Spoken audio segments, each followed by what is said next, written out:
Hi there, my friends. Well, remember this slide? Remember this slide in my last week's video? Well, it says D-Day in World War II, and I remembered that I didn't teach you about D-Day when I taught about World War II. So today I'm going to be teaching about D-Day. So enjoy. So now let's get started. Well, with facts about D-Day. But first, I just want to thank this book as this helped me do all my research.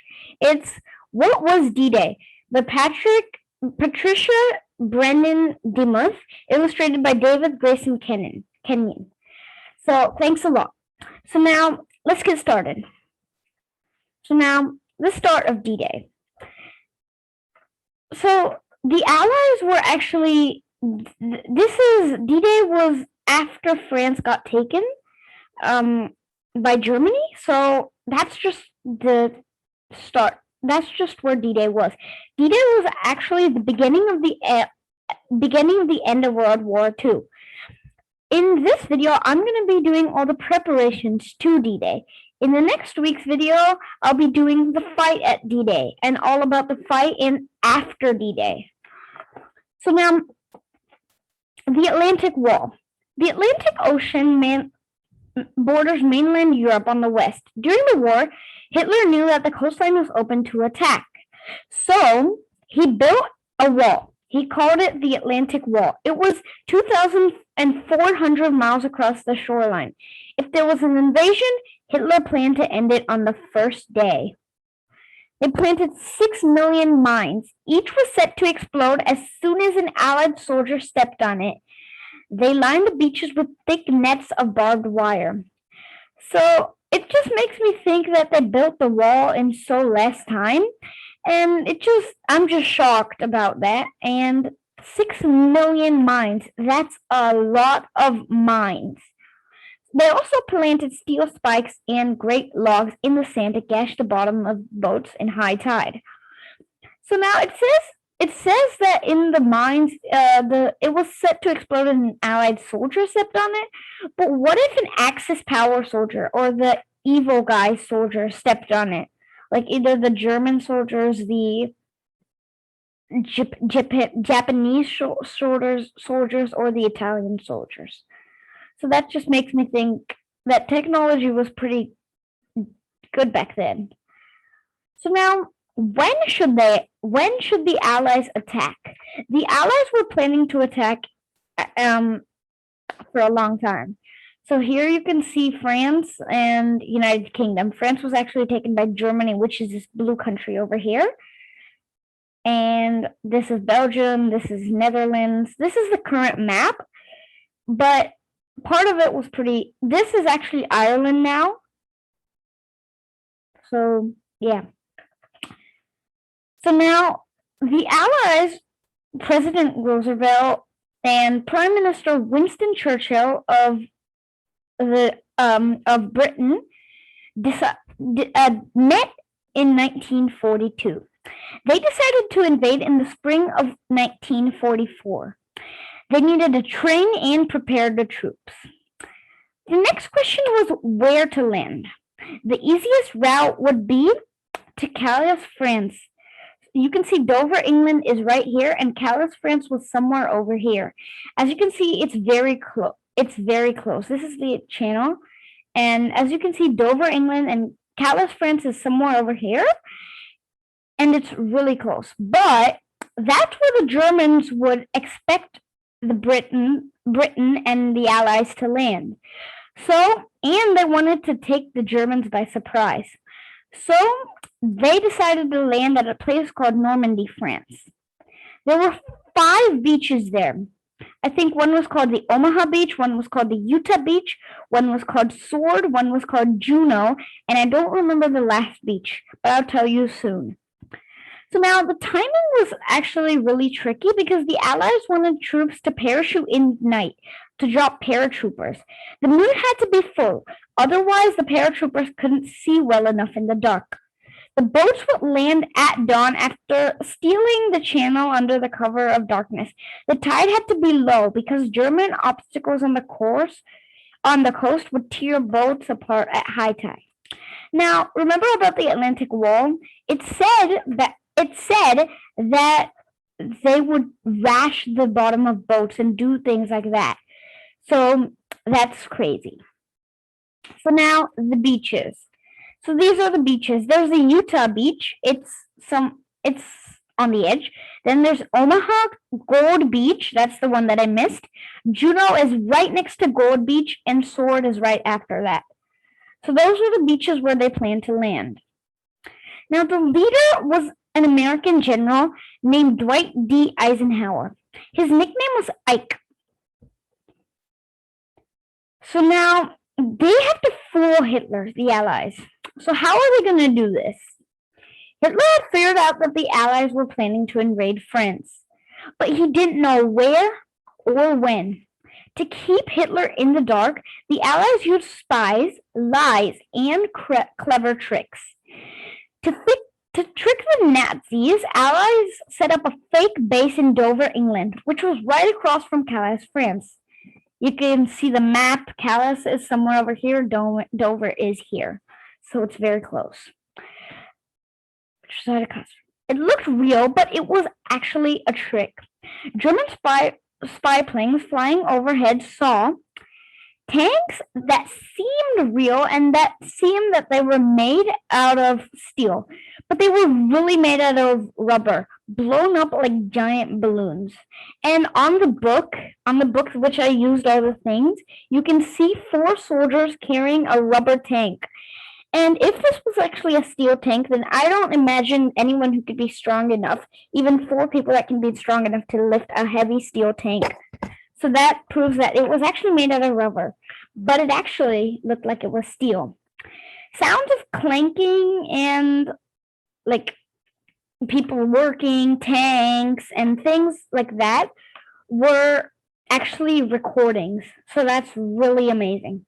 Even the tire tracks, they were tire tracks that led away. It looked like Jeep tire tracks and tanks, and it was also fake. It also showed people that looked real. There was also very less amount of real soldiers over there, maybe 4 or 5. This pretend army was a mix of Hollywood, thanks Hollywood, and high tech. So now, U.S. General George Patton was chosen to lead the make-believe army at Dover. Patton was an amazing general in World War I, and that's who Hitler expected to actually lead the real attack. So it actually worked. Hitler sent some of his best soldiers to Calais to fight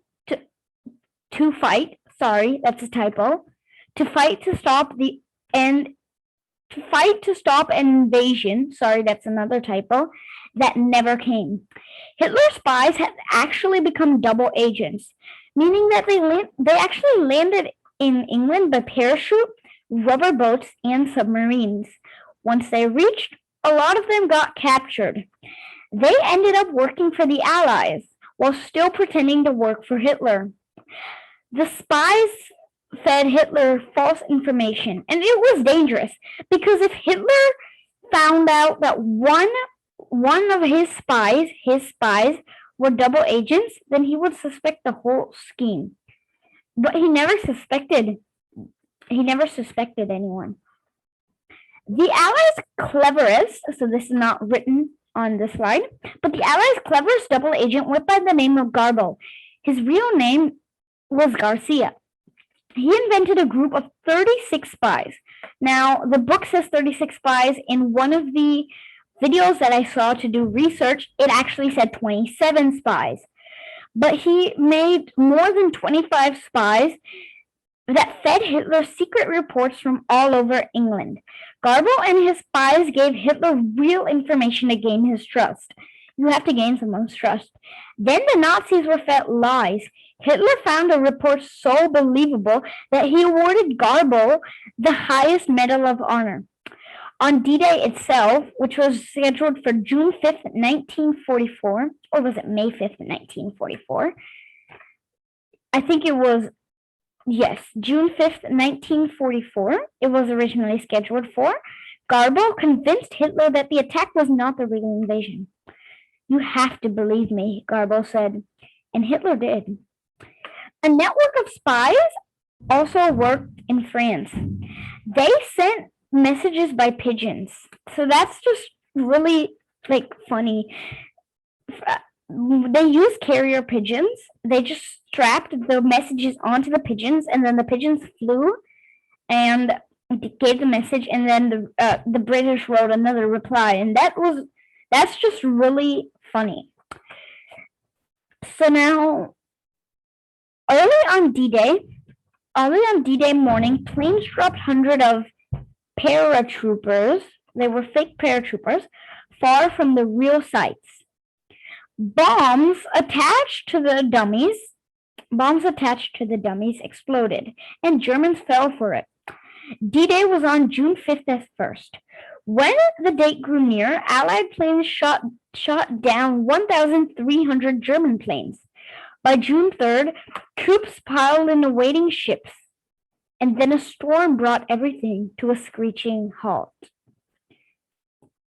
So now, I'm not going to be that type of person that leaves you on a cliffhanger. So I'm going to finish it. By June 3rd, I already said that. Because of the weather, one of the Nazi generals, Erwin Rommel, left Normandy to visit his wife in Germany. He was sure that the bad storm would prevent the Allies from attacking. In England, they postponed the attack for 24 hours. But the weather report said that the storm would go on for days. But then, the commanders listened to the latest weather report. A slight break in the weather was possible for June 6th. So, this is a cliffhanger also for me. And there's a break in the weather, slight. It says that there was a slight break in the weather, meaning that it could have happened only maybe a couple of hours. So it's not good for the full attack. But what will Ike decide? Dwight D. Eisenhower, the leader. What will he decide? Ike is his nickname. Should they risk it or make a full-scale attack now? Or wait, if they didn't attack now, they'd have to wait a full month for another full moon. Because there's only usually one full moon for every month.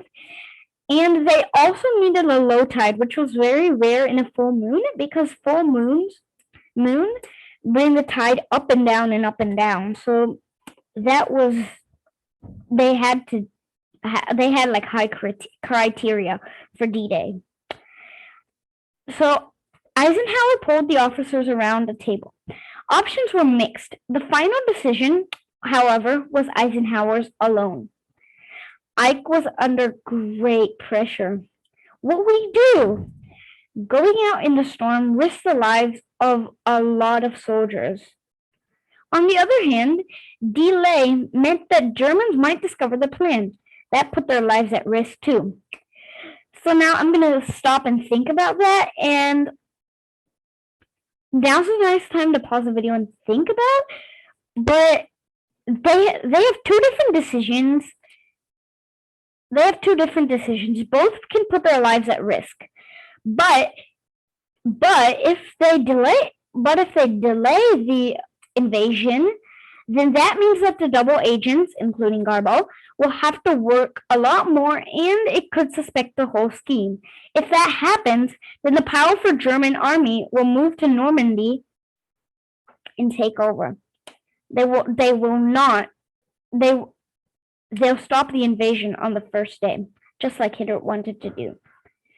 So now, are you ready for Ike's decision? Just after 4 a.m., Ike gave the command. Okay, let's go. And so that's what I'm going to end you at. It's not a cliffhanger, but still a lot of suspense. Ike has just said, let's go. So now, next we'll have Ike giving a speech to the paratroopers, and then the paratroopers landing, and the battle on D-Day. We all think that D-Day went well, but there were a lot of problems in D-Day. And there was a lot of things behind that. They had to fool Hitler with a lot of technology. But thank Hollywood. Well, anyways, bye guys. Thanks for coming. Next Sunday, I'm going to bring out a video with Anvesha. Because remember Anvesha? She was my book summary helper. And we're actually going on a vacation together. So you'll see her and we'll enjoy, and see you next Sunday at Michigan, and then Sunday after it's D-Day Part 2. So be there, and this is Dhairya. Peace.